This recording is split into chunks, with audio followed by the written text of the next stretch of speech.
Over the years in my profession as a human resources professional, I've come in contact with a lot of people who feel like they are stuck in their position. They can't make progress either in their role or at their organization, or they can't make progress as a leader and leading their team.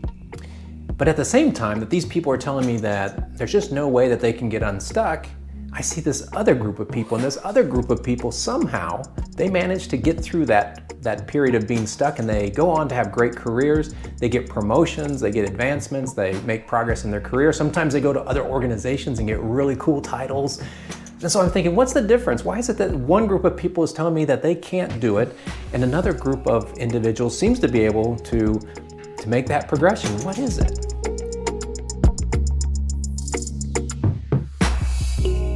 Hi there, my name is Michael Reese. I am co-founder of Outcast Consulting.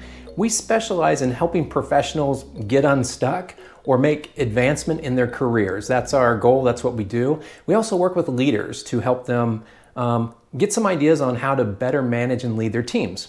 So today what I'm going to be doing is I'm going to talk about some ways that you can get unstuck in your career progression. So I'm going to give you sort of a process or 5 ideas of things that you can do. They all kind of work together. They're not necessarily sequential, but sort of this process or things that you can do to get unstuck in your career. So here we go. So the first thing that you need to do is going to sound a little bit odd, but you need to be happy in your current role or within your current organization. And you think, well, I'm not happy. That's actually the reason I'm looking for another role, right?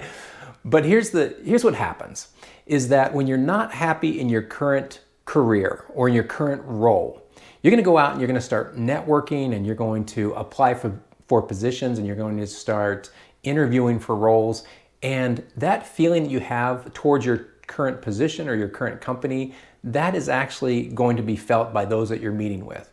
So if you're really miserable, if all you can think about is all the bad stuff that's happening at your current organization, that energy is going to come with you as you network, as you go to interviews, as you even apply for jobs. And so you want to get rid of any kind of negative energy. The second reason it's really important to be happy in your current role is because when your mind is at a positive state, it actually is more effective. You physiologically become more able to do things that you otherwise can't do when you're in a negative state. So your mind becomes more creative and better able to come up with solutions. So that's kind of cool. And it's also really important as you're looking to change careers or to advance careers, or as you're trying to lead your team in new and better ways. It's really good to have that creativity. And so you're like, okay, that makes sense. I need to be happy. But again, I'm not happy. So what do I need to do? Well, there's a couple things you can do to become happy in your current position. The first thing you can do is you can kind of go back and try to remember the things that got you really excited about the position when you first started. What was it that got you energized? What was it that made you accept the role in the first place? Try to remember those things that got you excited about the position and see if they still exist in some form, although maybe you don't recognize them quite as much. The second thing that you can do to increase your happiness in your current role is that you can start expressing and writing down things that you are grateful for in your role. Now, it may be hard at first, but as you start to think about the people that you've met with, some of those great connections that you've made at work. There's always good people at any organization, and I'm sure you've met some of those at your organization. Think about those things that you're grateful for at your current job and write those down. Whether it's opportunities that were afforded to you because of the position, the experiences that you gain, you're going to be able to take to other organizations, or the people that you've met. Make sure to make a list of those things that you're grateful for on a daily basis. Write down 1 to 3 things every day. That will help increase your level of happiness and satisfaction at your current job. The third thing that you can do is that you can look for people around you that need help. There's nothing that increases your satisfaction, your happiness, like putting yourself out there to help other individuals. And so if you look around, maybe you can find new people at the organization that are struggling, or maybe you have a specific skill set that would help someone else that needs some assistance. If you've got the bandwidth, look for people that you can assist with. The other thing that you can do is that you can volunteer for projects. So if you've kind of become stagnant in your current role, you don't love it anymore, Maybe there's some other opportunities within the organization to cross-train or to learn about other people's jobs. And maybe if you've got the time again, maybe you can take some of these assignments off the side of your desk that will help energize you towards the organization or just about the work in general. The last thing that I would recommend is that you take a moment to evaluate your work-life balance. So this is really kind of funny to me. People who tend to be most miserable in their jobs are people who spend most of their time at their jobs. Why is that? I don't know. I hate my job, but I'm going to spend 60 hours a week there. So I would encourage you to really evaluate your work-life balance and be very intentional and specific about setting time aside when you're not going to answer emails, about when you're not going to be able to return phone calls, and do some things that are good for your mental health and wellness. So those are a couple of ideas to help increase your happiness in your current role, in your current situation, so that your energy that you present as you go out to interview and as you go out to network, that energy that you bring with you is really going to be positive and happy and excited, and people will recognize that about you. Okay, number 2 is that you need to take full accountability, 100% ownership of your career development. Okay, now here's a hard truth. A hard truth is this. Your boss and your organization doesn't care all that much about you being successful for the long haul. They're going to be more concerned about your success short term in the position, maybe some development within the organization, but over the course of 15 years, they're not going to be as concerned about you as you might think. So what do you need to do? You need to own that. You need to say that there's one person that's in charge of your career progression, and it is you. So regardless of whatever else might be going on, what's happening with your boss or the organization or the economy, none of those things are responsible for your career progression. Another myth that's related to this is that if I just work hard and smart and I deliver really good results, I will automatically make progress in my career. That is sometimes true, but not always. Oftentimes there's multiple people who are working really hard, who are really dedicated, who are smart, who are delivering results. And bosses have to decide between a group of really good individuals who's going to get that promotion, who's going to get that next experience or that next project. And so you need to put yourself in a position so that when something becomes available, you are the one that's being thought of, you're the one that's being given the offer. And you need to take, again, 100% ownership and accountability for that. So that's number 2, take ownership. Number 3 is an absolute no-brainer, and you're going to say, no duh, I know that's something I should do, but you need to articulate your career goal. And as basic and as simple and as easy as that sounds, most people that I meet with have not done it. And so I'm guessing if you're listening to this video, there's maybe an 80% chance you have never written down a goal about your career progression. So this doesn't need to be overly complicated, but you need to write down this is very basic again, you'll go, yeah, I know this, but if you haven't done it, you need to do it. In 10 years, where do you want to be? What is the position you want to hold? Do you want to be an independent contractor? Do you want to be owning your own business? Or do you have a specific title in mind? Think about that, visualize that, write it down, put it, lock it in. This is what I want to do. So now that you've got your 10-year plan where you want to be, the next thing you're going to do is you're going to ask, where do I want to be in the next 2 years? That puts me on a trajectory to get to that 10-year plan. So what is my 2-year plan? And how am I going to do that? Write it down, visualize what that looks like. Is it a title? Is it an industry that you're going to be in? Something that puts you on that right career path for you to get you to your goal in 10 years. Then the next thing you're going to do is you're just going to get a little bit more specific about it. What are the 5 things that I'm willing to do over the next couple of months? What are the 5 things I'm willing to do that's going to get me closer to that 2-year plan, right? So now you've got this is what I'm going to do on a more of a day-to-day or week-to-week basis. This is what I'm going to do, or this is where it will get me to in 2 years. And then if I continue on this trajectory, that will get me to where I want to be in 10 years, right? Very basic. Now, the only thing that you need to add to this is some sort of accountability. So you've got everything written down, and if you do nothing but write it down and forget about it, or you post it on a board that you don't look at very often, or you put it as a note in your phone and you never go back to that, that will offer you absolutely no value. So then you need to put some accountability. I would recommend at a minimum that you put a reminder in your phone so that on a weekly basis, you're looking at your goals, you're visualizing where you want to be, and you're giving yourself some sort of score on a scale of 1 to 5. How am I doing with meeting these objectives that I was supposed to do? So that's number 3, articulating your goal, giving yourself accountability around that goal. Number 4 is that you need to get some help. So this one again is going to sound so basic and yet nobody does it. But if you think about like the greatest athletes in the world, all of them have coaches, and usually they have multiple coaches. So you think of like a LeBron James. So LeBron James has his coach that's there on a regular basis for the practices and for the games. But in addition, he probably has a nutritionist coach. He probably has a strength training coach, an agility coach. He has like all these coaches. He has all these people around him that are helping him. But for whatever reason, when we get to our personal career progression, we want to do it on our own. We don't want to get help. And I want to suggest you need to get some help. Part of it is accountability, but also it helps to overcome some of the blind spots that we have.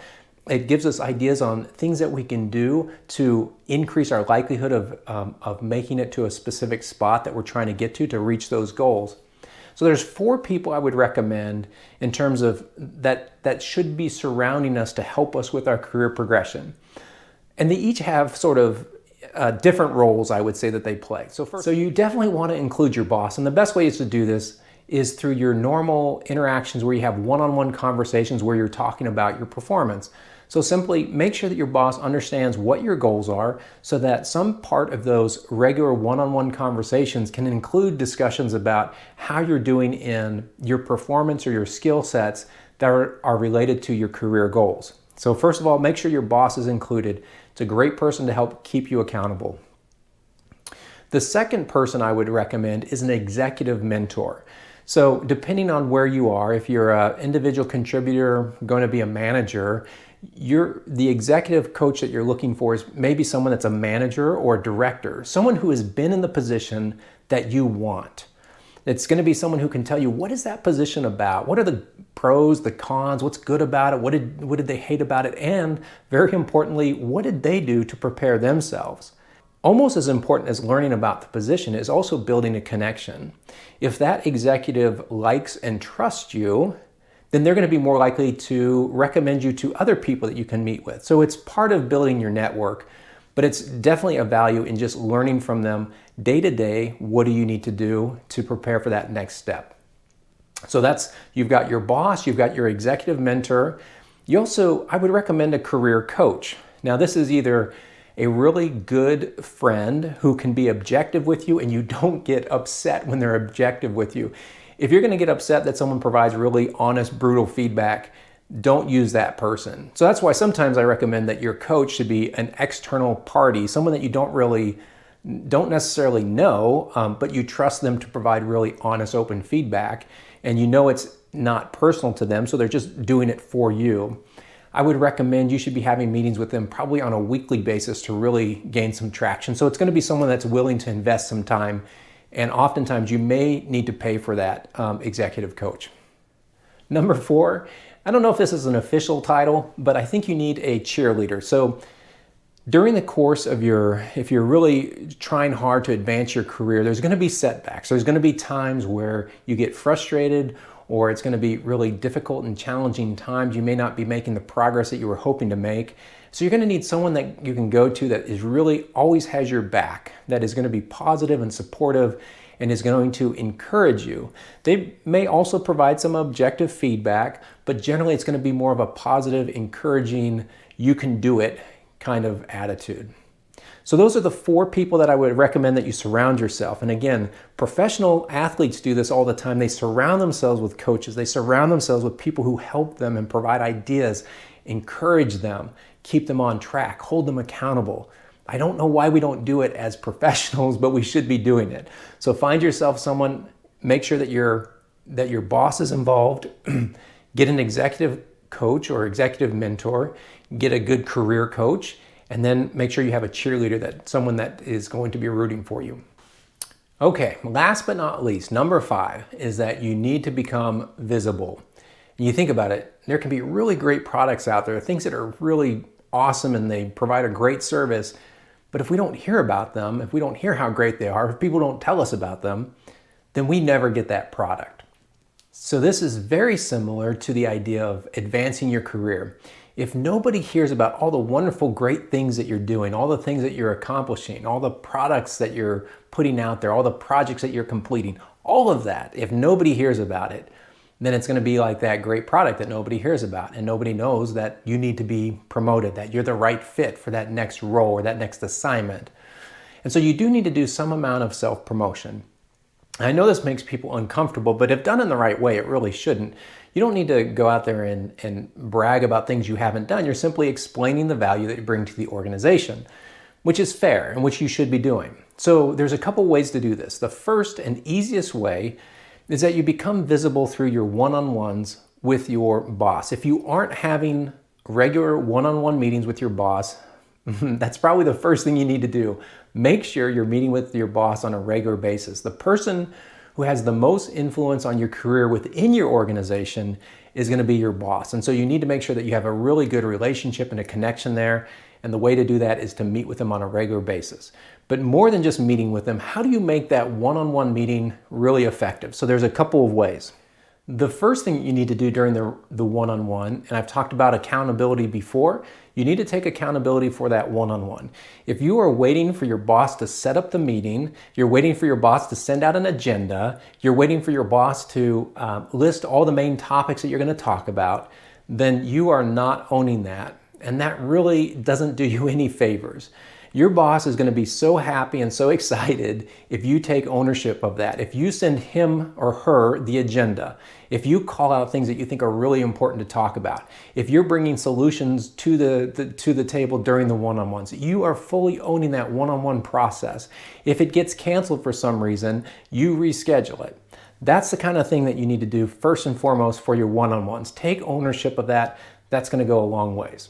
The second thing that's really going to help the effectiveness of your one-on-one is that you don't leave the one-on-one without being very clear on some expectations, something that you're delivering, something that you're going to be bringing back to the next one-on-one. And if there's an expectation that you leave with, make sure that you come back to the next meeting having met that expectation. That's going to go a long ways towards your future career prospects. The other thing that's really important during a one-on-one is that you don't use your one-on-one as a dumping ground for your problems, right? So I'm saving all these problems until I get to my one-on-one and then I'm going to dump them on my boss. That is going to be really detrimental to your career prospects. Nobody wants an employee who can't think of solutions. So you're going to come to those one-on-ones, those meetings that you have regarding your performance, you're going to talk about solutions that you've already thought about. Okay, in addition to your one-on-one in terms of becoming visible, there are a couple of ideas, and I'm just going to read off a couple of these. Some of them may work at your organization and others won't. Skip level interviews is a really great way to become visible. That's where instead of meeting with your boss, you meet with your boss's boss. If you can take that opportunity, or if you can set up the opportunity where you can meet with your boss's boss, just to share some of the things that, your insights into the organization, your insights into the department, find out more about the big picture of the organization. Those are great opportunities to network, and most companies are very open to that idea of skip-level interviews. So that's one idea. Teaching somebody else your position from another part of the organization, there's going to be this reciprocal process where you're also going to learn about their organization, you'll learn about their leadership team, things like that. So that's a good way to kind of expand the visibility that people have on you. Learning another role at the organization. So if you ever have downtime, a really good way to make that productive is to go to other parts of the organization and take on small roles or small projects that allow you to learn other pieces of the business. And then informational interviews, almost everybody loves to talk about what they do. So as long as they have time to talk to you, if they're not super busy, most people would love to sit down and just would love to tell you a little bit about what they do. So if your career aspiration is a certain role at the organization, sit down with somebody that's in that role and take that opportunity to let them tell you more about the job. Okay, so that's just some more ways to become visible outside of the normal one-on-one processes, which is going to be probably your best way to become visible. but there's these other ways that you really increase your visibility, some other things that you can do to increase that visibility. So let's just do a quick recap of what we talked about today. So again, remember, this information is intended for those who feel like they're a little bit stuck or they don't know how to get that progression in their career that they've been looking for. Maybe they've been in the same role for a really long time and they feel like they've sort of hit a cap. Maybe they didn't take the right track towards management, and so now you don't know what your opportunities are. Here's where some of the things that we talked about as ways in which you can get unstuck and start progressing your career. So that first way, remember, it was to first become happy in your current role so that you have that energy and that the physiological advantages that come with being in a positive mind state. So start with that, become happy in your current role. Make sure that you are 100% owning the process. You are not blaming anybody else for your status, where you are in your career currently, and you're not blaming anybody else for not being able to progress in your career. You're gonna own it, and you're gonna figure out ways to progress in your career. The third thing that we talked about was setting those goals and being very specific about the goals that you have, your 10-year goals, your 2-year goals, and the things that you're willing to do now to reach those goals. Then we talked about the importance of getting help and some of the people that can help you, whether it's a coach or a boss or a cheerleader or an executive. Get some help, have people that are holding you accountable and keeping you excited about your career progression. And then the last thing we talked about was that becoming visible is so important. Making sure that people recognize your intellect and the things that you are bringing to the company, the value that you're bringing, so that they will recognize when there's an opportunity that you are a good fit for it. And that's it. Hopefully that gets you started on your career. If you have any questions, feel free to reach out to me. Again, my name is Michael Reese. I can be reached on LinkedIn or at hrforfun.com. Have a great day. Thanks.